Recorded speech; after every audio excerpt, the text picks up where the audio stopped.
Hi, welcome back to my channel 5 Minutes Neuroimaging with Bijoy Thomas. Today we will talk about tubulinopathies and microtubule associated protein abnormalities.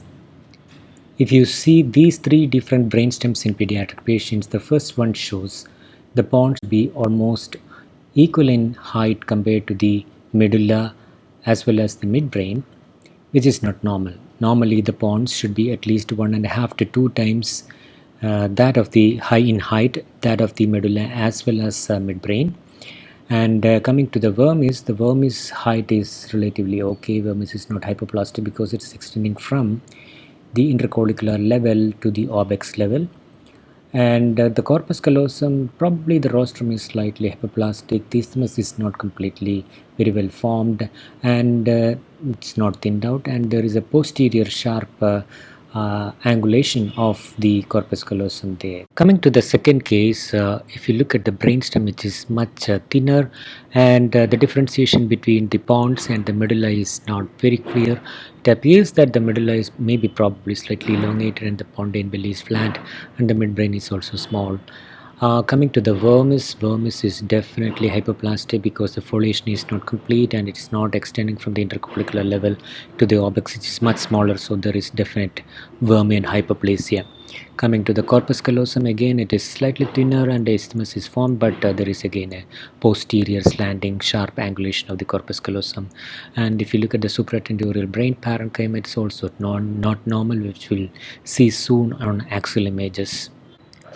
If you look at the third case, the brainstem is grossly abnormal, and the cerebellar vermis is also abnormal, and the vestigial point is much down, and the anterior callosum is not well formed, and it is slanting anteriorly, and the anterior cingulate gyrus and the cingulum is also not formed in the proper manner, and there are radially oriented frontal gyrae are seen. And if you see these things in a genetic perspective, the first one probably is a DYNE C1H1 mutation, second is a 2BA1A mutation, and third one probably is an ACTA2 mutation. See, the first one is a microtubule associated protein dysfunction, and second is a tubulinopathy, and third one ACTA2 mutation is probably an arteriopathy. We will not talk about ACTA2 mutation because we are expecting an international expert to speak in the next session on this, so we will talk about tubulinopathies and microtubulopathies further.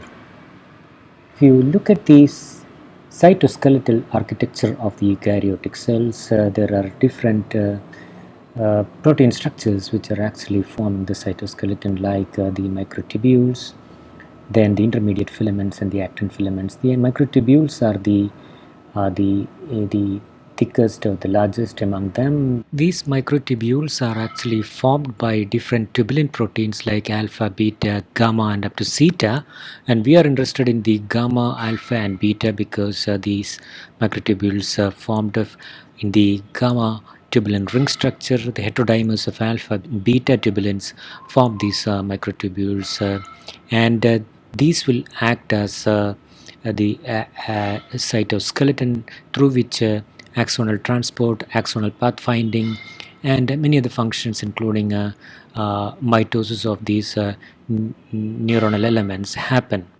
And in addition, there are cargo proteins like microtubule associated proteins which can be attached to these microtubules, and which can actually transport based on the differential interaction between different molecules like DCX, LIS1, dynein, kinesin, etc.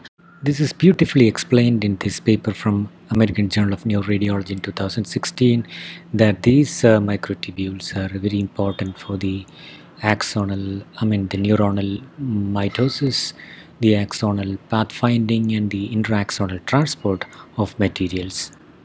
So what happens if there is a defect in these particular gene mutations? There can be decrease in the number of neurons, and that's why this brainstem is smaller, and there can also be associated abnormalities because the axonal pathfinding is different.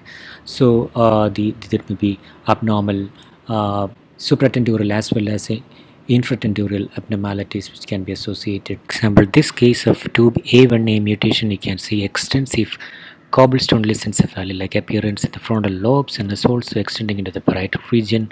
And again you can see multiple small cysts mimicking congenital muscular dystrophy, but this is not a congenital muscular dystrophy. This is because the pile limiting lamina is also abnormal here, and you can see multiple infoldings and a small cyst formation within the cerebellum, which can be seen in tube A1A mutation also. It can produce also other abnormalities like fusion of the striatum, and the absence of the internal capsule. Interlimb of the internal capsule cannot be seen here because the caudate and the vitamen are fused.